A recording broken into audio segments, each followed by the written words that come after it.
சினிமாவில சம்பாதிச்சத திருப்பி சினிமாவிலே கொட்டுற நடிகர்களை கொஞ்சம் கூட ஈவு இறக்கமே இல்லாம வருத்தி பாக்குது அதே சினிமா.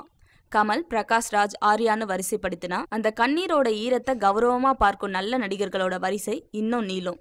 நல்ல வேளை இவ்வளவு சோகத்துக்கு பிறகும் ஆர்யாவுக்கு கொஞ்சம் பிசினஸும் நல்ல சம்பளம் தர தயாரிப்பாளரும் இருக்காங்கிறது தான் இங்க நல்ல செய்தி. இப்படி மேட்டை வெட்டி பள்ளத்துல போட்டுட்டே இருக்கும் ஆர்யா அடுத்ததாவும் அப்படி ஒரு முயற்சியில இறங்கினாரு. அதுதான் சந்தன தேவன். அமீர் தான் இந்த படத்தோட டைரக்டர், ப்ரொடியூசர்னாலும் தோள் கொடுக்க தன்னோட பேங்க் பேலன்ஸையும் இறக்க முடிவு செஞ்சாரு ஆர்யா. பார்ட்னர்ஷிப்ங்கிற முறையில பணம் தர முன் வந்தாலும் வெறும் நடிகன்கிற பேர் மட்டும் போதுன்னு இந்த படத்தை பொறுத்தவரை முடிவெடுத்திருந்தாரு ஆர்யா.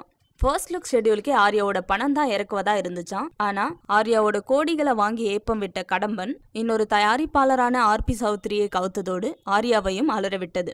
பெரிய கடன் தோல்ல ஏறிடுச்சு ஆர்யாவுக்கு. அதனாலதான் சந்தனதேவன் படத்தோட முதல் ஷெட்யூலுக்கும் ஆர்யாவே தரதா இருந்த பணம் இப்போ எங்க யார் பாக்கெட்ல இருக்குதுங்கிறதே தெரியாம சைலண்டா ஆகிட்டாரு ஆர்யா.